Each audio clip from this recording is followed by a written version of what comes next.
the corner office on the fourth floor of Hargrove Medical Supply, looked out over downtown Knoxville through floor-to-ceiling glass that someone had cleaned that morning and left a single streak across the middle. Lauren Hargrove stood behind her father's old desk with her arms folded, her chin level, her voice flat. "Mr. Decker," she said, "the hospital network meets with us in 11 days. I cannot walk into that room with a distribution manager who cannot be counted on to show up on time. Your contract ends today, effective immediately." Seth Decker stood 4 feet from the desk, gray thermal Henley, collar worn at the edge, shoulders that had stayed wide even after the years got harder. He did not argue. He did not ask how many times or pull out his phone or tell her that the record was wrong. He looked at her for 3 seconds the way a man looks at something he wants to remember clearly. Then he nodded once and walked out. The door clicked behind him. Lauren unfolded her arms and pressed both palms flat on the desk. Her father had sat at this desk for 22 years. She had been behind it for 14 months.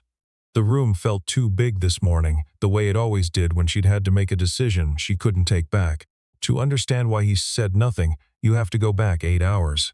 At 5:45 in the morning, the kitchen of a 2-bedroom house on Chestnut Ridge Road was warm from the oven. Seth stood at the counter in his work clothes, stirring oatmeal on the stove. Piper was 7. She came out of her room in sock feet, carrying a piece of paper folded into thirds like a letter. "Daddy," she said, "I practiced the presentation all night. Miss Aguirre says it has to be exactly 2 minutes." Seth turned down the burner. "Let me hear it." Piper unfolded the paper and stood up straight and recited from memory, in a voice that was trying very hard to be steady, a 2-minute summary of the water cycle, complete with a drawing she had made of a rain cloud with a face on it. Seth did not rush her. When she finished, he told her it was exactly right. Piper's school held its annual science showcase that morning at 8. Parents were invited between 7:45 and 9. Seth had written it on the refrigerator calendar in November.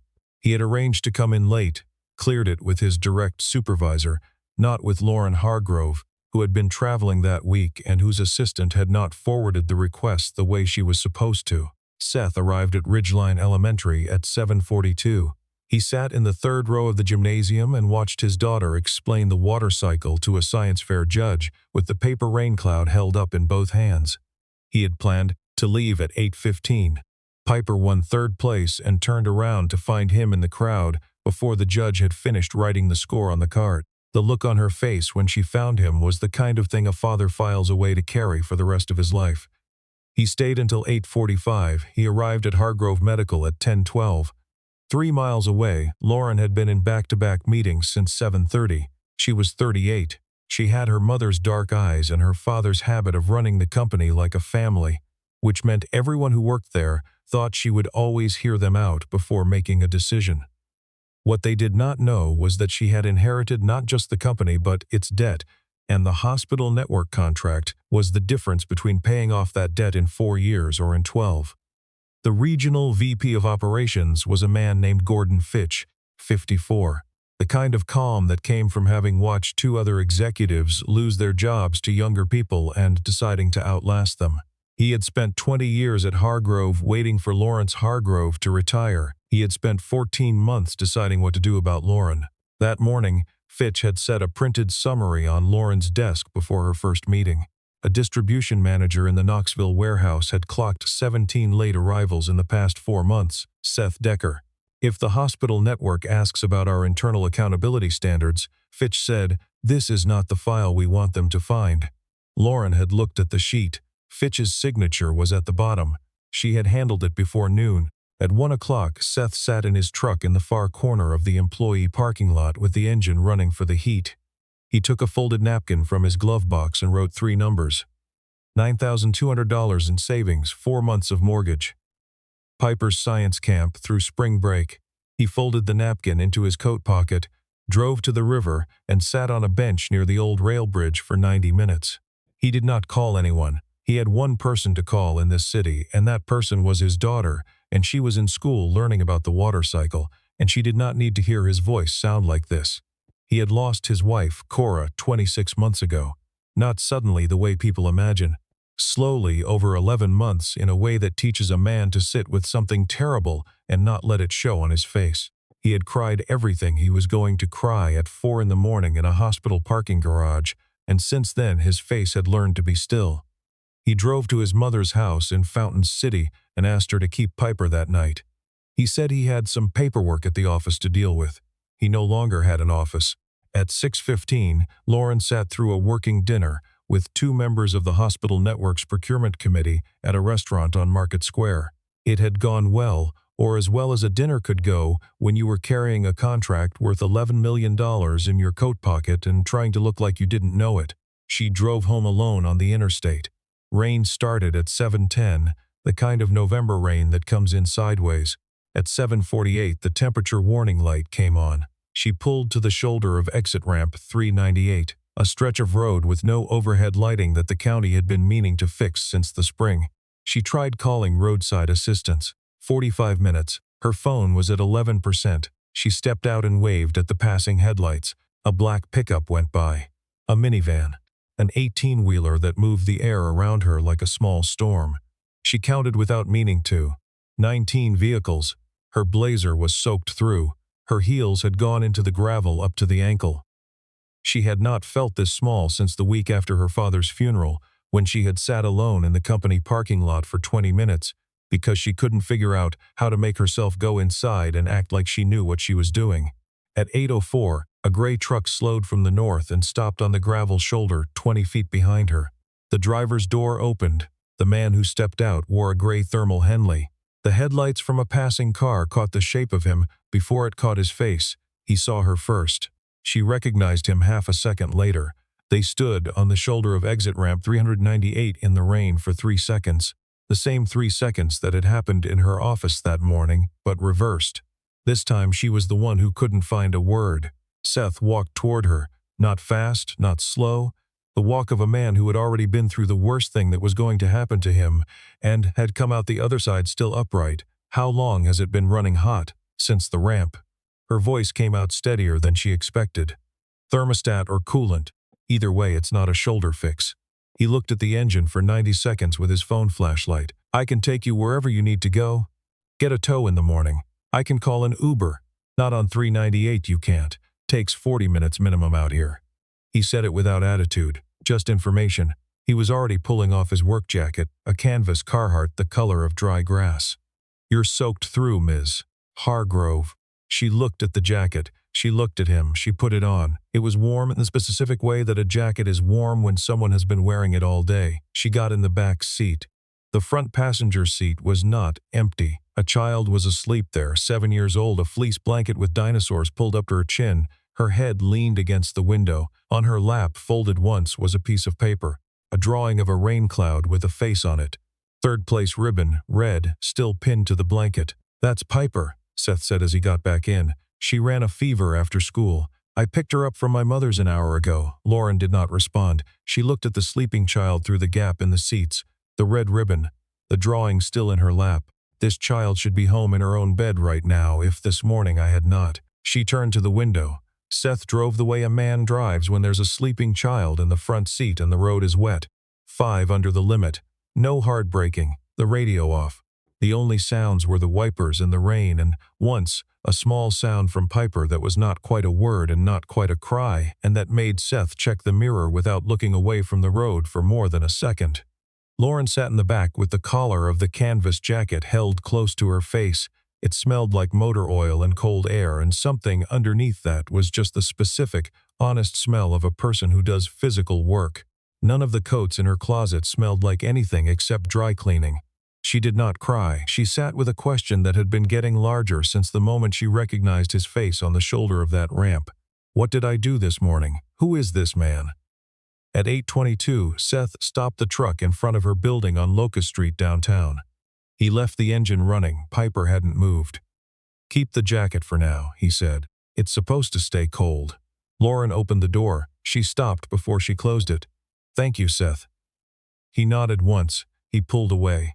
She stood on the front step of building in the canvas jacket for longer than she should have stood anywhere in the cold. She watched the corner where the truck had turned until there was nothing left to watch. Then she sat down on the wet steps in the blazer she'd worn to a $40,000 dinner and she cried in a way she hadn't let herself cry since her father's last week in the hospital. She did not go in for a long time. She did not sleep. By 5:50 the next morning she was already in the elevator going up to her office. The first person she saw was a woman named Ruth Engel, who had been Hargrove Medical's HR director for 19 years. Ruth had been her father's HR director. She was 61, wore the same kind of reading glasses she'd had in 2005, and had a gift for being in exactly the right place at exactly the wrong time. She was standing in the hallway outside Lauren's office holding a mug of coffee and a manila folder, and the look on her face was the look of someone who had been waiting to have a conversation for several months. Lauren opened the door. Ruth followed her in. "I need Seth Decker's raw attendance records," Lauren said. "Not the summary Fitch gave me. The actual timestamps." Ruth set the manila folder on the desk and sat down without being asked. The data was plain. In 4 months, Seth Decker had badged in at the warehouse loading dock at an average of 7:49 in the morning, 17 minutes before his shift officially began. On 2 occasions he had arrived just after 9 o'clock. Those were the only 2 late arrivals in the actual record. Fitch's summary had said 17. Lauren pulled up the database access log on her laptop. Gordon Fitch had logged into the attendance system 21 times over the past 4 months, each time within a day of submitting his summary reports to her office. The edits were systematic. A few minutes added here. A timestamp adjusted there, small enough that no single change looked like anything. She stood up and walked to the window. 7 stories below, the loading dock was already lit and moving. She watched a forklift ease a pallet of boxes toward a truck. She could not tell from this height who was operating it, but she knew who had been operating it every morning at 7:49 for the past 4 months. She picked up the phone. 6 miles away, Seth was at his kitchen table with a cup of coffee that had gone cold. Piper was at the counter on a stool with her third-place ribbon pinned to her school sweater, working on a math worksheet. She had stopped asking why he was still home at this hour, which meant she had figured out something had changed, but was old enough to know not to ask, in the direct way children ask when they're 5. He had not told her yet. He was going to tell her that evening, after dinner, when she was settled and the math was done and the worst of the day was behind them both. He had not figured out the words for it. Seth's phone buzzed on the table. Unknown office number. He answered on the second ring. "This is Decker, Seth." A pause on her end that was not quite composed. "It's Lauren Hargrove. I'd like to come by your house this afternoon. There are things I need to say to you directly, if that's all right." 3 seconds. "Piper gets home from school at 3:30. I'll come after 4. He hung up. He sat with the phone face down on the table for a moment. Then he looked up at Piper, who was erasing something on her worksheet with the focused expression of someone who knew she'd gotten it wrong. "You get that one?" he asked. "Almost," she said. He got up to refill his coffee. By 10 o'clock that morning, the IT director had confirmed the database log. Fitch had made 21 undisclosed edits over 97 days, all from his own administrative credentials. By 11:30, Hargrove Medical's outside counsel had pulled Fitch's disclosure filings and found that he held a 12% stake in a regional logistics subcontractor, a company that had quietly submitted a bid for a portion of the hospital network's distribution work 3 weeks earlier, at a price point that would have funneled the contract through Fitch's firm. He had not disclosed the stake. He had been sitting at Lauren's right hand during every meeting in which that bid was discussed. At noon, Lauren asked Ruth Engel to come back to her office. "Did you know about the edits?" Lauren asked. Ruth folded her hands in her lap. "I knew the timestamps had been altered. I didn't know by whom or how far back it went." She paused. "Your father told me something once when I made an error on a benefits calculation and thought he was going to let me go. He said the measure of a company is whether the truth is retrievable, so I've always kept retrievable records." She set a second folder on the desk. "These are Seth Decker's complete originals. I've kept them off the main system since August." Lauren looked at her. "Since August. Since I noticed the pattern." Lauren nodded slowly. "I owe him an apology." "You owe several people several things," Ruth said. "But yes, him first."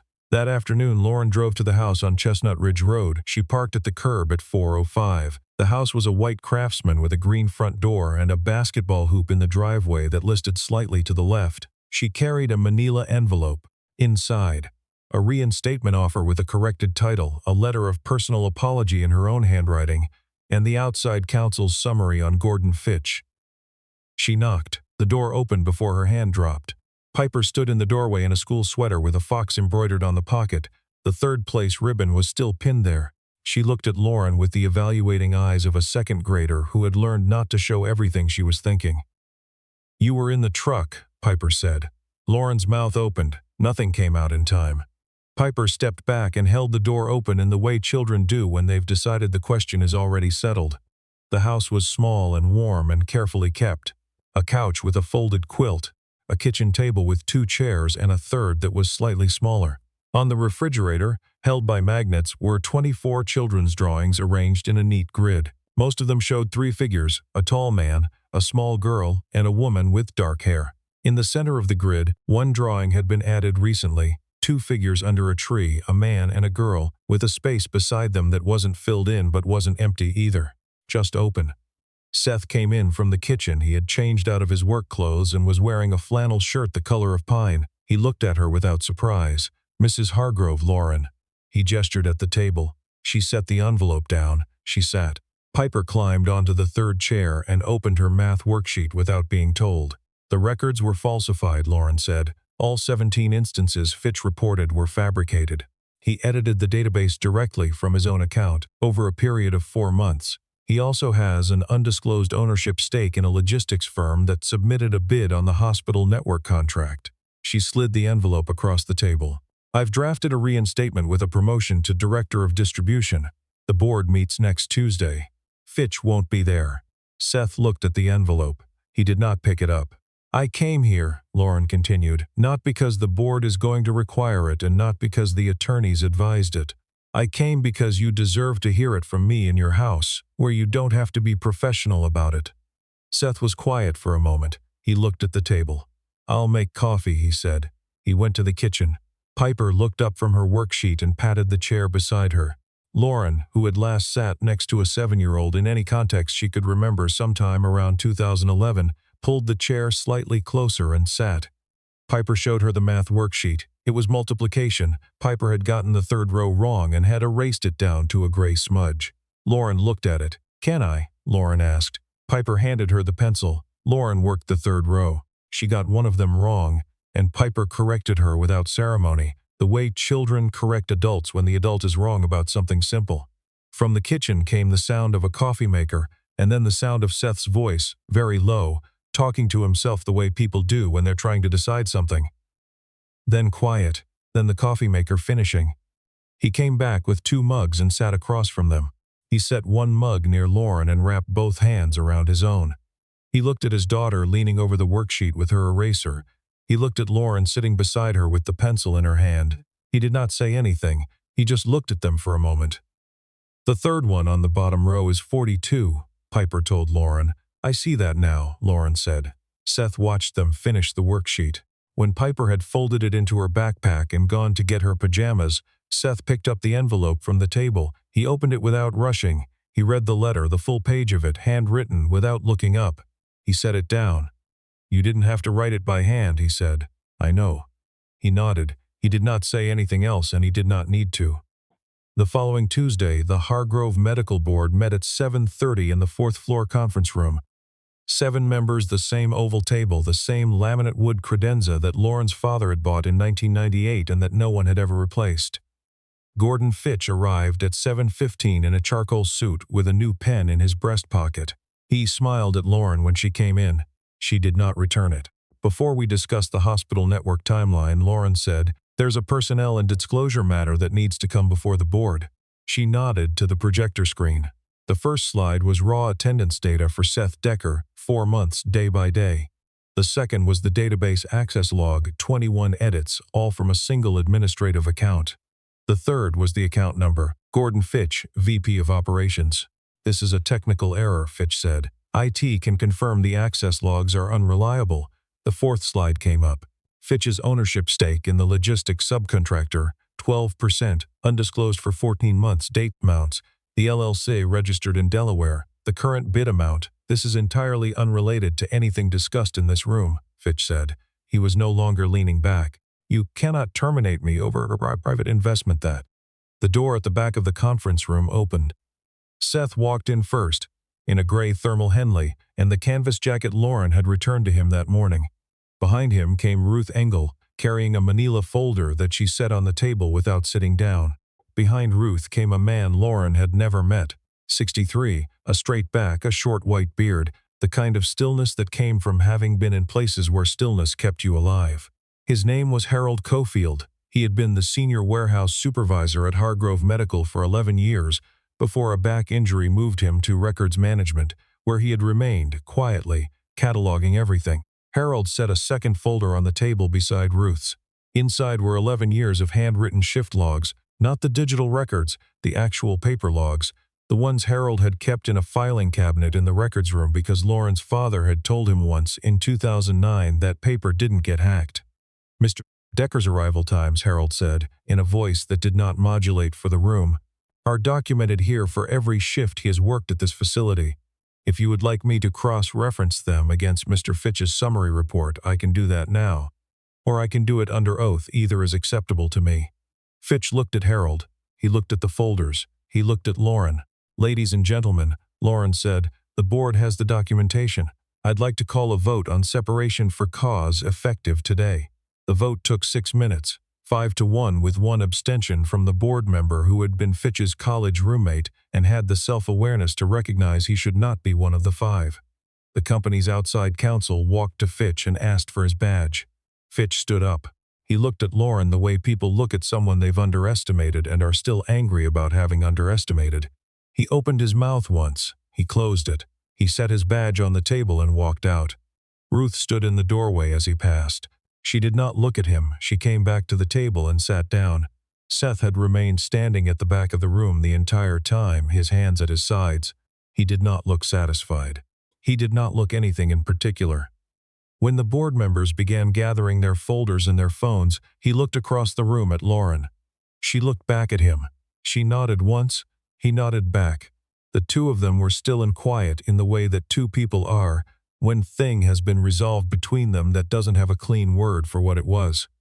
Harold Cofield let himself out without waiting for the meeting to adjourn. Seth followed him. Ruth stayed to handle the paperwork. 6 weeks passed. The first cold week came to Knoxville in early December and stayed. Seth was reinstated as director of distribution, 1 full grade above his previous position. He drove the same gray truck. He ate lunch in the warehouse break room on Tuesdays and Thursdays, usually with Harold, who had moved back upstairs, to a desk near the loading dock where he could see the trucks come in. On a Thursday afternoon in the second week of December, Piper's class held its winter music presentation at Ridgeline Elementary. The email had gone to every parent in Miss Aguirre's 2nd grade. Seth had not mentioned it to Lauren, but Piper had. Piper had written Lauren a note on notebook paper and left it with Ruth at the front desk, with a small star sticker in the corner and the words "Please come if you want" at the bottom, which Piper had underlined once and then erased and then rewritten. Lauren arrived 7 minutes early. She sat in the second row. Seth saw her when he came in and found the empty seat 2 down from her. He did not move closer.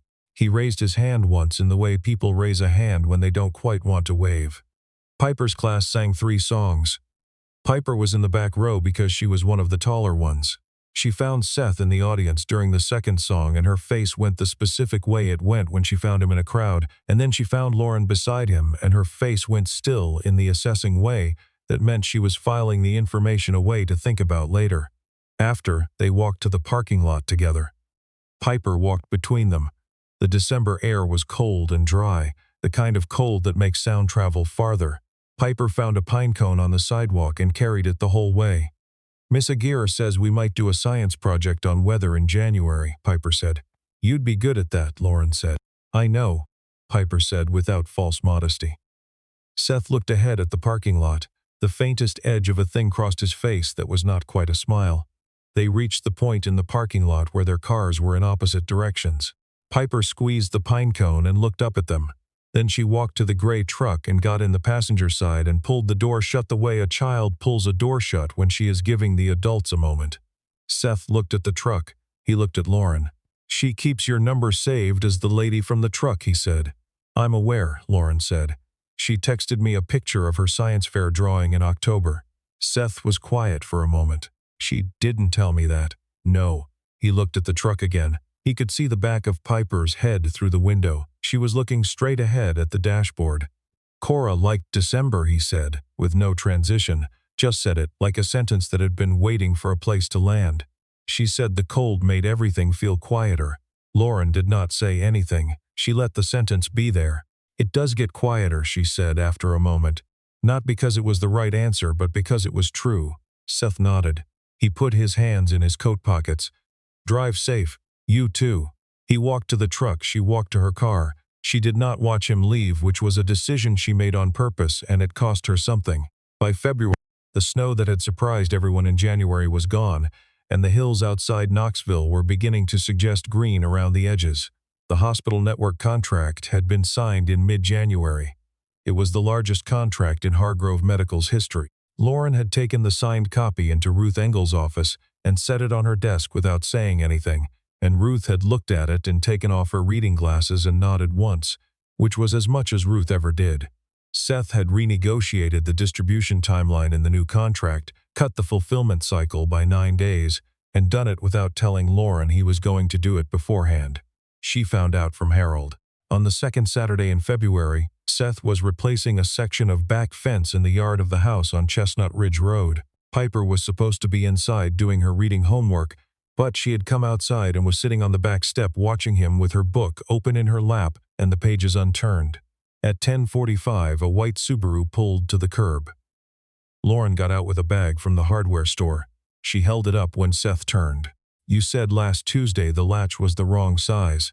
Seth looked at the bag. He looked at her. He took the bag, opened it, and checked the latch dimensions. He set the bag on the grass. How do you know what a 3-inch gate latch looks like? I read the label, Lauren said. Piper came off the back step. She leaned against the fence next to Seth and watched Lauren with the patient, calibrating attention of a 7-year-old who had decided something several weeks ago and was now simply watching events confirm it. Seth put the new latch on the gate. It fit. He handed the old one to Piper. For your collection. I don't have a collection, Piper said. You do now. Lauren sat on the back step. The yard was small and the grass was still pale from winter, but against the south fence there was a place where the ground had been turned over recently, a rectangle of dark soil and a patch of sun. What's going in there? Lauren asked. Piper wants tomatoes, Seth said, without looking up from the fence. And apparently a sunflower and a tree, Piper said.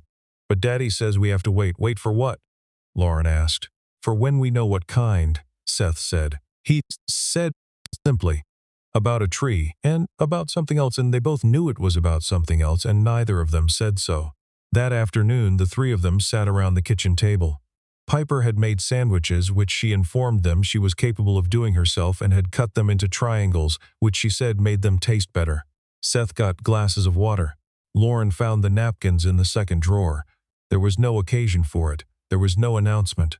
There was just the three of them at the table, and sandwiches cut into triangles, and Piper telling a long story about a boy in her class who had tried to bring his hamster to school inside his sweatshirt pocket and had not succeeded in keeping it there, and Seth listening with his elbows on the table, and Lauren laughing once in a way she hadn't heard come out of herself in some time. After lunch, Piper fell asleep on the couch with her book on her chest. Seth covered her with the quilt and came back to the kitchen where Lauren was washing the 3 glasses. He stopped in the doorway. You don't have to do that, he said. I know, Lauren said. He came in and dried the glass she handed him. They stood at the sink and did the 3 glasses in less than a minute, and when they were done neither of them moved away immediately. Seth set the dish towel on the counter. She's going to ask you to come to her school thing in March, he said. I'm telling you now, so it's not a surprise. What's the March thing? I don't know yet. There's always a thing. Lauren looked at the dish towel. She looked at him. Okay, she said. He nodded. Outside, in the turned-over rectangle of soil against the south fence, the ground was still cold and waiting. They had not decided yet what kind of tree. They had not decided a lot of things. But there was a patch of sun that hit that corner every morning from about 10 o'clock until noon. And the soil had been turned because someone had planned ahead, and the space was there, ready, in no particular hurry. Neither of them was in a hurry. That was the thing that made it feel, for the first time in a long time, like something that was actually going to grow.